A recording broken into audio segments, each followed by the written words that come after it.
What is the difference between self-defense for a woman and a man?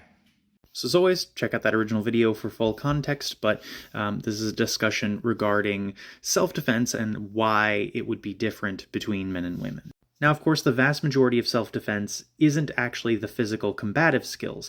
It's all of the stuff that happens before we reach physical combative skills. Things like situational awareness and verbal de-escalation and escape and evasion, these sorts of things.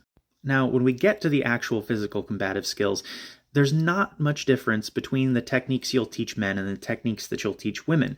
As John Hackleman Sensei mentions in his video, you're more likely to make technique selections based on size differences rather than anything to do with gender. The real difference between men's self-defense and women's self-defense is in the habitual acts of violence they're most likely going to encounter in a real-life scenario. Now, if you are teaching self-defense to students who are consistently attending classes on a regular basis, then this doesn't matter so much because you'll have the time to cover all your bases with regard to habitual acts of violence. But if you're teaching something like a seminar where you might only have folks for a couple of hours, maybe a day or two, and then that's it, that might be the only training they ever get, you have to focus on the things they're most likely going to encounter. Over the years, I've collected information on the types of violence people are likely to encounter in real-life scenarios, and I've gotten this from a variety of different sources. Some of it comes from government crime statistics, like the FBI crime statistics and UK crime statistics. Some of it comes from people who've already done this sort of research before, such as John Titchin Sensei or Patrick McCarthy Sensei, and of course my own observations, reading reports on the news and watching CCTV footage and watching recordings people have taken on their cell phones, things like that, to sort of boil everything down to the most common threats people have to deal with. Now, for those who are unfamiliar with the term that I'm using, habitual acts of violence, this refers to common attacks that untrained assailants tend to use when they assault people. And this is because you are just unlikely to be attacked by someone with actual training. And so the likelihood of having to deal with high-level roundhouse kicks or an omoplata on the ground is pretty minimal. And as I mentioned, there is a difference between the types of attacks that men face versus what women face, but it's also important to note that the attacks men deal with are often related to social status seeking.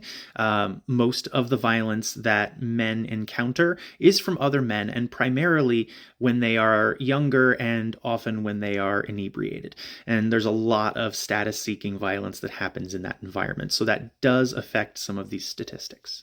So, diving right in, the most common attacks in male-on-male violence tend to be swinging punches to the head, sometimes preceded by a shove, hockey punches, where they grab onto your clothes or even onto your arm and start punching you with the other hand, two-handed shirt grabs to headbutts and knees to the groin, broken bottles, glass, or other improvised weapons swung at the head, lashing kicks to the groin or legs. These are not well-trained kicks, but still a possible threat.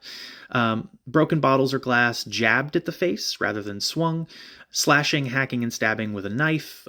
Headlocks, a wrestling or football tackle, and kicking and stomping on someone who's on the ground. Male-on-female violence is decidedly different.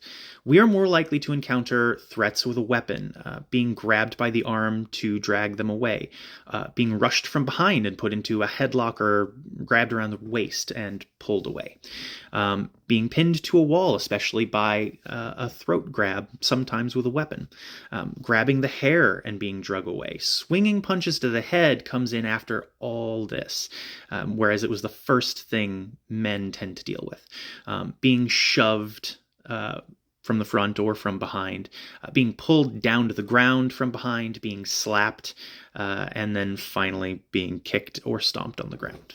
Now, obviously, this is a pretty huge difference between the types of violence men are likely to encounter versus what women are likely to encounter. Women are so much more likely to have to deal with being grabbed and grappled, whereas men are more likely to be struck.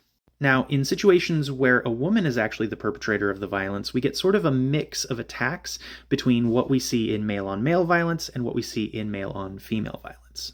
Top of the list is a swinging punch to the head, sometimes preceded by a shove. Then we have a slap to the head, hair pulling after that, two-handed shirt grabs to knee the groin.